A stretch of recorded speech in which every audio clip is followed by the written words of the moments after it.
یہ بات ہے قرآن کی. یہ کوئی قرآن نہیں ہے, یہ محمد کا گڑا ہوا کلام ہے, جھوٹا کلام. ہماری ہر ترکیب ناکام ہو گئی. عرب کی ہر تلوار خریدی, ہر سردار کو خاموش کیا, پیسہ پانی کی طرح بہایا, لیکن جنگ خندق نے سب کچھ برباد کر دیا. آپ فکر نہ کیجیے, اس بار محمد کے جسم پر نہیں بلکہ آپ کی روح پر وار کیا جائے گا. تمہارا مطلب کالے جادو کا استعمال؟ جی بالکل, بہترین خیال ہے. اب اس کے علاوہ اور کوئی راستہ بھی نہیں. یہ بات ہے اس انسان کی جس نے اللہ کے نبی پر جادو کیا. خیبر کے یہودی چاہتے ہیں کہ نبی پر جادو کیا جائے. نبی کے بالوں کا انتظام کرو, پھر دیکھنا میرے جادو سے آپ کو آپ کا اللہ بھی نہیں بچا سکے گا. لوگ کہتے ہیں کہ احمد سے اللہ بات کرتا ہے. میں نے بھی یہی سنا ہے. اچھا ہے, آپ کے اللہ کو بھی پتا چل جائے گا کہ میں وہ بلا ہوں جس کی پھونک انسان کو راکھ میں بدل دیتی ہے. یہ بات ہے اس سوال کی جو آج بھی ہمارے بیچ زندہ ہے. اگر ہم یہ قرآن کسی پہاڑ پر نازل کرتے تو تم اس کو دیکھتے کہ اللہ کے خوف سے دبا اور پھٹا جاتا ہے. یہ لاجک سمجھ نہیں آتا. جب اللہ کے نبی نے قرآن کا وہ بوجھ اٹھا لیا جو پہاڑ توڑ دیتا, پھر آپ پر جادو کیسے ہو سکتا ہے؟ قرآن روح کی طاقت ہے اور جادو جسم کا امتحان. میرے بھائی, قرآن کی گہرائی میں اترے گا تو جواب مل جائے گا. یہ بات ہے صبح کے رب کی, یہ بات ہے سورہ فلق کی. قل اعوذ برب الفلق. سورہ اخلاص یعنی قل هو اللہ احد اگر اللہ کی پہچان ہے تو سورہ فلق اوور تھنکنگ اور انزائٹی کا علاج ہے. ہم کب تک رینٹ پر رہیں گے؟ پروموشن مشکل لگ رہا ہے. بیٹا اسپتال کا بل بھی ہم بھرنا کب ہے. تک رینٹ پر رہیں گے؟ یوں ہی آ جاتا ہے. اسپتال کا بل بھی بچپن سے 55 تک ہم سب نے سورت کو نہ جانے کتنی بار پڑھا ہے, لیکن افسوس ہم میں سے بہت تھوڑے ہیں جنہوں نے اسے سمجھا ہے. کیا ہے سورہ فلق کے نازل ہونے کے پیچھے کا واقعہ, اور یہ سورہ ہمیں ایسا کون سا لٹمس ٹیسٹ سکھاتی ہے جس سے ہم بڑی آسانی سے پتہ کر سکتے ہیں کہ کہیں جانے انجانے ہم اللہ کے بتائے راستے کی جگہ شیطان کے راستے پر تو نہیں, اور کس طرح اللہ سبحانہ و تعالیٰ کی پروٹیکشن ہونے کے باوجود بھی نبی پاک صلی اللہ علیہ وآلہ وسلم کے اوپر کالے جادو نے اپنا اثر دکھا دیا. اور سب سے زیادہ امپورٹنٹ, 1400 سال پرانی اس سورت کا کیا کام ہے آج ہماری زندگی میں؟ ان سب سوالوں کے جواب جانیں گے اس ویڈیو میں. قل اعوذ برب الفلق من شر ما خلق ومن شر غاسق اذا وقب. اسکالرز کہتے ہیں کہ سورہ فلق مکہ کے اس دور میں نازل ہوئی جب آپ صلی اللہ علیہ وآلہ وسلم نے سورہ کافرون کو پڑھ کر مکہ کے مشرکوں کو, مکہ کے سرداروں کو صاف بتا دیا کہ اب کوئی ڈیل, اب کوئی سودے بازی نہیں ہوگی. کہہ دو کہ اے کافرو, تمہارے لیے تمہارا رستہ, میرے لیے میرا رستہ. اور اس کے بعد یہ سارے کے سارے مشرک کھلے عام آپ صلی اللہ علیہ وآلہ وسلم کی مخالفت کرتے ہیں. ہماری تمام کوششیں ناکام کر دی محمد نے. محمد اور ان کے ماننے والوں کا حقہ پانی بند کروا دو. اب آپ کے قتل کے علاوہ کوئی اور راستہ نہیں, اور اس کے لیے ہم ہر قبیلے کے مضبوط نوجوان چن لیتے ہیں تاکہ کسی ایک پر الزام نہ آئے. لیکن جنرلی عام طور پر بہت سارے مسلمان یہ سمجھتے ہیں, یہ یقین کرتے ہیں کہ یہ سورت مدینہ میں نازل ہوئی اور اس وقت نازل ہوئی جب آپ صلی اللہ علیہ وآلہ وسلم کے اوپر جادو کیا گیا. یہ بات اصل میں 7 ہجری کی ہے. مسلمانوں کو مکہ سے مدینہ ہجرت کیے ہوئے یعنی مائگریٹ کیے ہوئے ایک عرصہ گزر چکا تھا. جنگ بدر کی دھوپ, احد کا غم اور جنگ خندق کی مشکلیں, یہ سب گزرے کل کے قصے بن چکے تھے. صلح حدیبیہ کو ہوئے قریب 2 سال گزر چکے تھے. صلح حدیبیہ یعنی مکہ اور مدینہ کے مسلمانوں کے بیچ میں ایک ایگریمنٹ کہ بھائی اگلے 10 سال تک اب کوئی جنگ نہیں ہوگی. یا حبیب اللہ, قریش نے شرطیں منظور کر لی ہیں. انہوں نے لکھا ہے 10 سال تک نہ ہم آپ کو نقصان پہنچائیں گے نہ آپ, لیکن اگر کسی مسلمان سے کسی مکہ والے کو ایک خروش بھی لگ گئی تو اسی لمحے یہ معاہدہ ختم کر دیا جائے گا. یہ کیا بات ہوئی؟ اور قریش بھی اس بات کے پابند رہیں گے. اور اسی وجہ سے جنگ کے میدان خاموش پڑے تھے. تلواریں میان میں واپس جا چکی تھیں. مدینہ کی ہوا میں ایک سکون تھا, مگر یہ صرف طوفان سے پہلے کی خاموشی تھی. آپ صلی اللہ علیہ وآلہ وسلم کا مقابلہ اب کالے جادو کے ان سایوں سے ہونے والا تھا جو دیواروں کے پیچھے بیٹھے سانس لے رہے تھے. لبید بن عاصم عربیہ کا سب سے بڑا جادوگر, ایک ایسا آدمی جس نے صرف 3 اشرفیوں کے لالچ میں خیبر کے یہودیوں کے ساتھ مل کر نبی پاک صلی اللہ علیہ وآلہ وسلم پر جادو کرنے کا سودا کر لیا تھا. امید ہے کہ آپ ہمارا کام کر پائیں گے. تھوڑا وقت دیجئے, آپ کا کام ہو جائے گا. میں وہ بلا ہوں جو پھونک سے انسان کو راکھ کر دیتا ہوں. لاجواب. یہ یہودی سمجھ چکے تھے کہ آپ صلی اللہ علیہ وآلہ وسلم کو دن کی روشنی میں ہرانا ناممکن ہے, اور اسی وجہ سے انہوں نے لبید بن عاصم کا سہارا لیا. کتابوں میں یہ بھی منشن ہے کہ لبید اکیلا نہیں تھا بلکہ اس کی بیٹیاں یا اس کی بیویاں اس کے ساتھ اس گناہ میں شامل تھیں. ان عورتوں کو نبی پاک صلی اللہ علیہ وآلہ وسلم کی کنگھی اور کچھ مبارک بال ایک یہودی لڑکے کی مدد سے مل گئے تھے. یہ یہودی لڑکا اصل میں نبی پاک کے یہاں کام کرتا تھا اور کچھ سکوں کے لالچ میں اس نے آپ صلی اللہ علیہ وآلہ وسلم کی کنگھی ان کے حوالے کر دی تھی. کنگھی اور بال ملنے کے بعد ان عورتوں نے آپ صلی اللہ علیہ وآلہ وسلم پر جادو کرنا شروع کر دیا.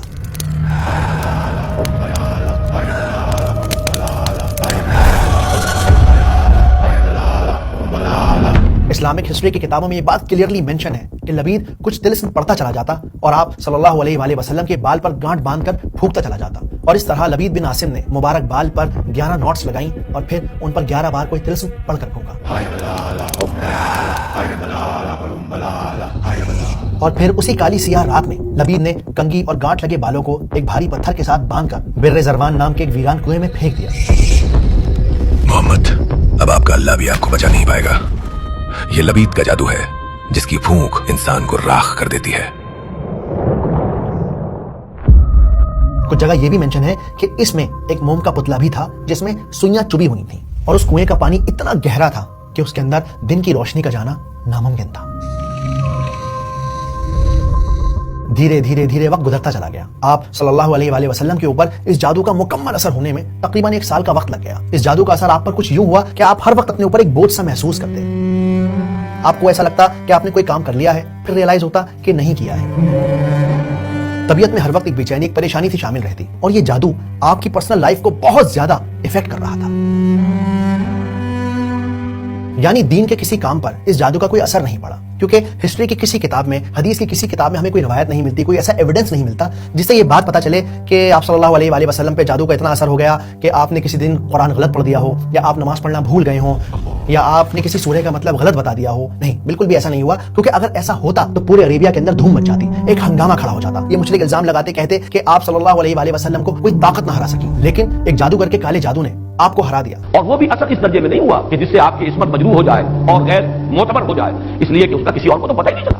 اللہ تعالیٰ نے اس جادو کے اثر سے بھی جو آپ کا فرض منصبی ہے، آپ کے نبوت اور رسالت کے جو پہلو ہیں، ان کو محفوظ رکھا ہے، اس زمانے میں بھی، اس دور میں بھی جبکہ آپ پر یہ جادو کا اثر تھا۔ حالانکہ اسکالرز یہ بات مینشن بھی کرتے ہیں اور باقی صحاباؤں نے بھی محسوس کیا کہ دھیرے دھیرے دھیرے آپ گھلتے چلے جا رہے تھے۔ جیسے اینزائٹی اور ڈپریشن میں انسان ہر وقت کسی نہ کسی سوچ میں مبتلا رہتا ہے، نہ کھانے کا ہوش رہتا ہے، نہ پینے کا ہوش رہتا ہے، ہر وقت ایک بے چینی طبیعت پر طاری رہتی ہے۔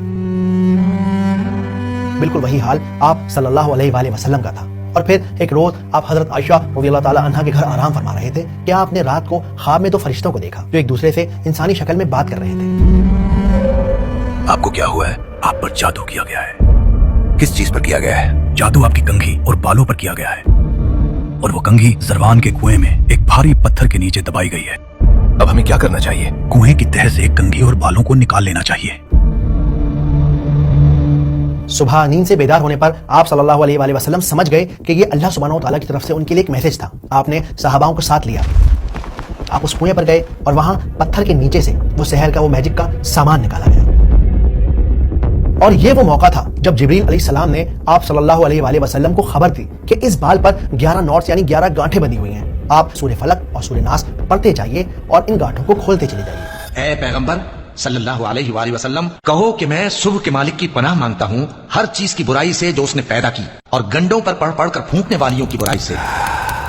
جب آپ سورہ فلق اور سورہ ناس کو ساتھ میں دیکھیں گے تب آپ کو ریلائز ہوگا کہ ان دونوں میں ملا کر 11 آیاتیں ہیں۔ آپ صلی اللہ علیہ وآلہ وسلم ایک ایک گانٹ کو کھولتے چلے جاتے اور آیت کو پڑھتے چلے جاتے، اور اس طرح پورے بال سے 11 گانٹوں کو کھول دیا گیا۔ جب ساری گانٹیں کھل گئیں، ساری نوٹس کھل گئیں، تب آپ صلی اللہ علیہ وآلہ وسلم نے بالکل ایسا محسوس کیا جیسے کسی نے آپ کو رسی میں جکڑا ہوا ہو اور اب آپ اچانک سے آزاد کر دیے گئے ہوں۔ مسلم اسکالرز کے علاوہ انٹرنیشنل رائٹرز کی کتابوں میں بھی یہ بات کلیئرلی مینشن ہے کہ آپ صلی اللہ علیہ وآلہ وسلم نے اس جادوگر کو کچھ نہیں کہا، بلکہ اسے آزاد کر دیا، اسے جانے دیا، اور صحاباؤں کو بھی حکم دیا کہ وہ اس جادوگر کو کچھ نہ کہیں۔ میری پھونک کسی کو کیا جلاتی اے حبیب اللہ، میں تو خود اپنے غرور کی آگ میں جل کر خاک ہو چکا ہوں۔ اور اس طرح سے لوگوں کی انڈرسٹینڈنگ بن گئی کہ یہ صورت مدینہ میں نازل ہوئی ہے، اور جب نازل کی گئی ہے جب آپ صلی اللہ علیہ وآلہ وسلم پر جادو کیا گیا، لیکن ایسا نہیں ہے۔ یہ صورت مکہ میں نازل ہوئی، اسلام کے ارلی فیز میں نازل ہوئی، جب مشرکوں نے آپ صلی اللہ علیہ وآلہ وسلم کی کھلے عام مخالفت کرنا شروع کر دیا۔ کہاں ہے محمد کا وہ اللہ جسے کسی نے نہیں دیکھا، جو ہمارے خداؤں کے سامنے کھڑے ہونے کی جرات کر سکے؟ تو یہ تھا سورہ فلق کے نازل ہونے کے پیچھے کا پورا واقعہ۔ چلیے اب اس سورت کو سمجھتے ہیں سنیمیٹک انداز میں، آسان طریقے سے، لیکن اس سے پہلے میں آپ کو کچھ تصویریں دکھانا چاہتا ہوں۔ یہ دیکھیے، ہماری یہ ویڈیوز ہر جگہ دیکھی جا رہی ہیں، بچے، بوڑھے، جوان ان ویڈیوز سے سیکھ رہے ہیں، کئی لوگ نوٹس بنا رہے ہیں، کچھ لوگ باقاعدہ پڑھ رہے ہیں اور پڑھا رہے ہیں۔ میں بس کہنا چاہتا ہوں شکریہ اس محبت کے لیے، شکریہ اس عزت کے لیے۔ میرا مقصد ہے کہ میں قرآن کو اتنے دلکش اور اتنے آسان انداز سے پیش کروں کہ یہ جو ہمارے جین زی ہیں، جو فلموں کے شوقین لوگ ہیں، یہ سب قرآن میں انٹرسٹ لے سکیں، ان کے اندر ایک شوق پیدا ہو کہ خود یہ جا کر قرآن پڑھیں، اس کی ڈیپ اسٹڈی کریں۔ اور الحمدللہ آپ لوگوں کے سپورٹ سے یہ پاسبل ہو رہا ہے۔ آج بچے بچی کی زبان پر ہے कि ये बात है कुरान की, कुरान की, कुरान की, कुरान की, बात है कुरान की। इसके अलावा आपको खबर देनी थी कि हम यानी रियली मकतूब का channel AI digital story telling का नंबर 1 चैनल में से एक है पूरे इंडिया में। हम जैसा AI कोई क्रिएट नहीं कर रहा। तो अगर आप मेरे इस मकसद में मुझे सपोर्ट करना चाहते हैं तो इस QR कोड को स्कैन करके आप मुझे सपोर्ट कर सकते हैं। मैं आप लोगों के लिए कुछ एक्सक्लूसिव कंटेंट बनाता हूँ और आपके इस छोटे से सपोर्ट की कीमत सिर्फ और सिर्फ 4 रुपए पर डे है, यानी आपकी चाय की कीमत से भी बहुत कम। आपके इन 4 रुपए से मैं ये काम फुल टाइम कर सकता हूँ और बेहतर और बढ़िया और जल्दी बहुत सारी वीडियोस बना सकता हूँ। चलिए अब इस सूरत को समझते हैं सिनेमैटिक अंदाज में, आसान तरीके से। अबू अरवा, वो सूरत तो सुनाओ जो नबी पर नाजिल हुई थी, क्यों नहीं? कुल अऊज़ु बिरब्बिल फलक मिन शर्रि मा खलक व मिन शर्रि गासिकिन इज़ा वक़ब व मिन शर्रि नफ़्फ़ाथाति फिल उक़द व मिन शर्रि हासिदिन इज़ा हसद। पहली आयत क्या है? कुल अऊज़ु बिरब्बिल फलक, कह दीजिए कि मैं पनाह लेता हूँ सुबह के रब की। जैसा कि हम पुरानी वीडियोस में समझ चुके हैं कि कुल एक कमांडिंग वर्ब है, यानी ये अल्लाह का हुक्म है। आप यहाँ पर ये पॉइंट नोट कर सकते हैं कि ये लफ्ज कुल पूरे कुरान मजीद में 332 टाइम मेंशन हुआ है। ये अपने आप में एक बहुत बड़ा सबूत है कि जब आप सल्लल्लाहु अलैहि वसल्लम से अल्लाह ने कहा कि कह दीजिए, तो फिर आपने उस बात में न कुछ घटाया न कुछ बढ़ाया, एज इट इज उस बात को अमानत समझा और बिल्कुल उसी तरह से लिखवा दिया, उसी तरह से कह दिया जिस तरह से अल्लाह ने आपको कहने का हुक्म दिया था। अऊज़ु बिरब्बिल फलक, आउज़ू यानी पनाह लेना, रेफ्यूज लेना। जब हम इसे थोड़ा सा डीप में स्टडी करते हैं तो हमें पता चलता है कि आउज़ू का मतलब सिर्फ पनाह लेना नहीं होता, बल्कि किसी के साए में चले जाना। जैसे बच्चा माँ के सीने से लग जाता है, जब उसे डर लगता है, जब उसे किसी चीज का खौफ होता है, तो वो अपनी माँ की पनाह में चला जाता है, अपनी माँ के सीने से लग जाता है। तो ये होता है आउज़ू, यानी किसी ताकत से चिपक जाना, उसके साए में चले जाना, ये सोचकर, ये महसूस कर कि अब मैं हिफाजत में रहूंगा। रब यानी कि वो जो पालता है, जो ख्याल रखता है। और ये जो लफ्ज है ना फलक, ये बहुत इंपॉर्टेंट लफ्ज है। फलक के असल में 2 मतलब होते हैं। पहला मतलब होता है सुबह, जब रात बिल्कुल अपनी पीक पर होती है, और उसके बाद जब पहली किरण आप देखते हैं ना, जब पहली किरण जो जिसे हम डॉन कहते हैं इंग्लिश में, उसे कहते हैं फलक। इस लफ्ज का दूसरा और बहुत डीप मतलब होता है किसी चीज को चीर कर बाहर निकलना। जैसे बीज जब वो फटता है तब उसमें से पौधा निकल सकता है, जैसे अंडे का टूटना ताकि उसमें से जिंदगी बाहर आ सके, जैसे रात का फटना ताकि दिन निकल सके। ओवरऑल मतलब ये हुआ कि हर वो चीज जिसे देखकर आपको लगता है कि नहीं भाई, इसको क्रैक ओपन नहीं किया जा सकता, इसको खोला नहीं जा सकता, इसको फाड़ा नहीं जा सकता, वो है फलक। जैसे रात को देखकर कोई नहीं कह सकता कि इस रात की चादर को चीर दिया जाएगा और फिर उसमें से रोशनी बाहर आएगी। बिल्कुल उसी तरह जब मूसा अलैहिस्सलाम ने समुद्र के अंदर अपनी लाठी को मारा तो समुद्र के 2 टुकड़े हो गए, तो उस वक्त क्या हुआ? समुद्र ने फलक को एक्सपीरियंस किया। लेकिन अब सोचने वाली बात यह है कि अल्लाह ने फलक ही क्यों कहा? अल्लाह चाहते तो कह देते कि सुबह का रब, अल्लाह कह देते रात का रब, अल्लाह ये कह देते कायनात का रब, लेकिन यहां पर फलक का लफ्ज ही क्यों इस्तेमाल किया गया है? स्कॉलर्स कहते हैं कि दुनिया की तमाम बुराइयां, डिप्रेशन हो, एंजाइटी हो, चोरी हो, डकैती हो, और भी जितनी भी बुराइयां हैं, वो रात के अंधेरे से शुरू होती हैं। और जैसे जैसे जैसे रात अपने उरूज को पहुंचती चली जाती है, इंसान का खौफ बढ़ता चला जाता है। लेकिन जब वो फलक को एक्सपीरियंस करता है, यानी कि जब वो रोशनी की पहली किरण को देखता है, तब खौफ जरा कम हो जाता है, तब दिल जरा संभल जाता है। तो असल में क्या गहरा मतलब हो इस आयत का कि कहो कि मैं पनाह लेता हूं उस अल्लाह की, उस ताकत की जो अंधेरे को चीर कर सुबह करता है। दूसरी आयत, मिन शर्रि मा खलक। मिन मतलब होता है से, फ्रॉम। शर, शर मतलब होता है इविल यानी बुराई। खलक मतलब क्रिएशन, यानी हर वो चीज जिसे अल्लाह ने पैदा किया है। अब यहाँ पर एक बड़ा जो बारीक सा पॉइंट है, जो बहुत इंपॉर्टेंट बात है समझने की, वो ये है कि इस आयत के अंदर बुराई को अल्लाह के साथ एसोसिएट नहीं किया गया, बल्कि उसकी बनाई हुई क्रिएशन के साथ किया गया है। बहुत सारे उलमा कहते हैं कि अल्लाह सुब्हानहू तआला की बनाई हर क्रिएशन में कुछ न कुछ शर मौजूद है। मिन शर्रि मा खलक, इसके हवाले से बात वाज़ेह ये होती है कि दर हकीकत हर मखलूक में शर मौजूद है। यानी अल्लाह ने हर चीज को मासूम पैदा किया है, किसी मकसद के लिए पैदा किया है, लेकिन गुजरते वक्त के साथ वो चीजें, वो क्रिएशन इंसान के लिए, एक दूसरे के लिए शर बन जाती हैं, बुराई बन जाती है। मेरा नाम ओपनहाइमर है। I am the father of the atomic bomb. हमने एक ऐसी पावर बना दी है कि शायद अब हम सिर्फ इंसान नहीं रहे, हम मौत बन चुके हैं। वो डेथ जो पूरी दुनिया को खत्म कर सकती है। ये नागासाकी में बम का विस्फोट था। रिपोर्ट्स के मुताबिक एक ही बम से लगभग 1,26,000 लोग मारे गए। हम इस आयत में कहते हैं या कह रहे हैं कि ए अल्लाह, मुझे अपनी बनाई हुई क्रिएशन के शर से बचा लीजिए। तीसरी आयत है वमिन शर्रि गासिकिन इज़ा वक़ब, और अंधेरी रात के शर से जब वो आ जाए। ये आयत असल में आगे आने वाली आयतों की एक मिसाल है, एक एग्जांपल है। यहाँ पर जो आप गासिकिन का लफ्ज देख रहे हैं, इसको असल में रात के लिए इस्तेमाल किया गया है। लेकिन यहाँ सोचने वाली बात यह है कि अल्लाह सुब्हानहू तआला ने रात के लिए गासिक का लफ्ज ही क्यों इस्तेमाल किया? अल्लाह चाहते तो लैल का लफ्ज भी इस्तेमाल कर सकते थे। लैल का मतलब भी रात होता है, और कुरान मजीद में कई मरतबा लैल का लफ्ज इस्तेमाल किया गया है। और आपको जानकर ये ताज्जुब होगा, पूरे कुरान मजीद के अंदर सिर्फ और सिर्फ एक बार गासिक का लफ्ज इस्तेमाल हुआ है, और वो भी बस इस आयत के अंदर। हालांकि अगर अल्लाह सुब्हानहू तआला कहते रात लैल, तो आयत कुछ इस तरह होती वमिन शर्रि लैलिन इज़ा वक़ब, लेकिन उसके बावजूद भी अल्लाह सुब्हानहू व तआला ने एक नए लफ्ज़ का इस्तेमाल किया, गासिक के लफ्ज़ का इस्तेमाल किया। तो ऐसा क्यों किया? अगर आप नोट करेंगे ना तो जब बेइंतहा अंधेरा होता है ना तब इंसान अपने आप को सबसे ज्यादा कमजोर महसूस करता है। यहाँ तक कि जहरीले जानवर भी रात को ही अपने बिलों से बाहर निकलते हैं। और इस्लामिक ट्रेडिशन के मुताबिक हम ये यकीन करते हैं कि जब रात होती है यानी कि तकरीबन 6 या 7 बजे का वक्त होता है, उस वक्त सबसे ज्यादा जो सुपर नेचुरल पावर्स होती हैं जैसे जिन्नात हैं, बुरी बलाएं हैं, वो सब अपने बिलों से निकलकर लोगों को नुकसान पहुंचाने के लिए निकल पड़ते हैं। और जैसे जैसे जैसे जैसे रात और अंधेरी और काली और गासिक होती चली जाती है वैसे वैसे ही खतरा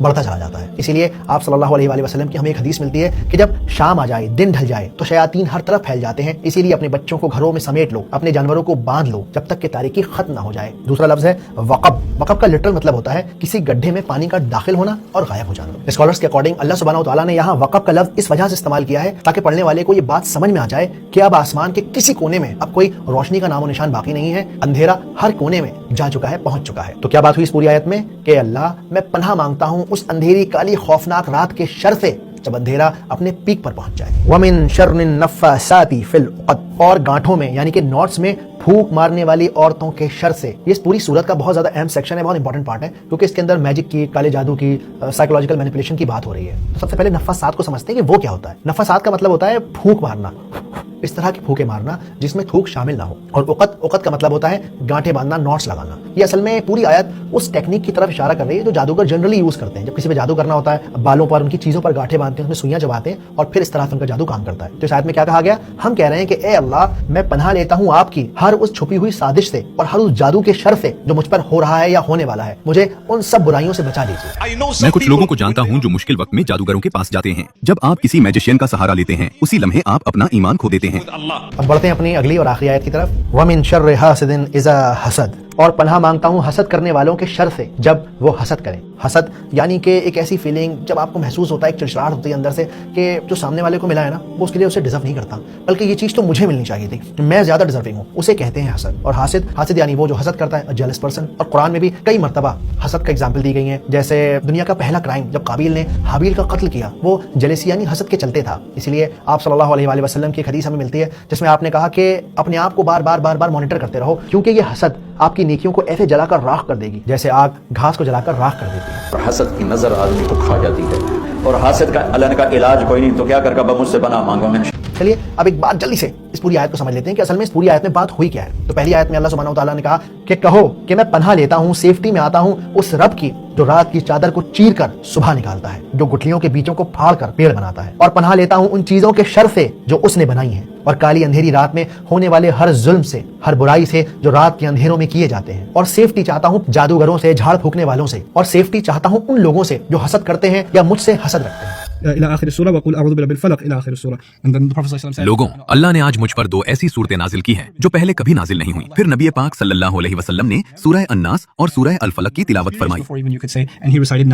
चलिए अब उस सवाल पर आते हैं कि आप सल्लल्लाहु अलैहि वसल्लम जब अल्लाह के नबी थे उसके बावजूद भी आप पर जादू कैसे हो गया? तो इस सवाल का जवाब यह है कि अल्लाह के नबी के साथ जो भी परेशानियां थी, जो भी इंसानों को परेशानियां होती हैं जैसे डिप्रेशन है, एंजाइटी है, वो सब हुआ ताकि दुनिया उन्हें खुदा ना मान ले, ताकि वो एक मिसाल बन सके पूरी दुनिया के लिए, सारी कायनात के लिए। तो हुजूर सल्लल्लाहु अलैहि वसल्लम पर भी ये हुआ है। बाकी मुख्तलिफ लोगों ने मुख्तलिफ तरीके से इसकी नफी की है, मजाक उड़ाया है, और मैं ये समझता हूँ कि उससे इनकार करना दर हकीकत ये इस दौर के बड़े फितनों में से एक फितना है। हर प्रॉब्लम का इलाज अल्लाह सुब्हानहू व तआला ने आप सल्लल्लाहु अलैहि वसल्लम को बताया है और उसी प्रॉब्लम का इलाज वही सूरतें हमारे लिए भी भेजी गई हैं। इसके अलावा 2 बहुत इंपॉर्टेंट लेसन है जो सूरह फलक से हमें सीखने को मिलते हैं। आज का जो हासिद है यानी जो जेलसी रखने वाला इंसान है ना, वो घर के बाहर नहीं खड़ा हुआ बल्कि वो फोन की शक्ल में आपकी जेब में मौजूद है। आज मैं और आप एक ऐसी दुनिया में जी रहे हैं जहां सोशल मीडिया ने हमें वॉयर बना दिया है। वॉयर यानी कि एक ऐसा इंसान जिसे दूसरों की जिंदगी में झांकना बड़ा अच्छा लगता है, बड़े मजे आते हैं। और यही वजह है कि आज हम दूसरों की जिंदगी में झांक कर उनकी एडिटेड फिल्टर्ड लाइफ को देखकर अपनी हकीकत से नफरत करने लगे हैं। सोशल मीडिया पर जो आप जिंदगी देखते हैं ना, वो असल में समुद्र के खारे पानी की तरह है। आप जितना उसे पीते जाएंगे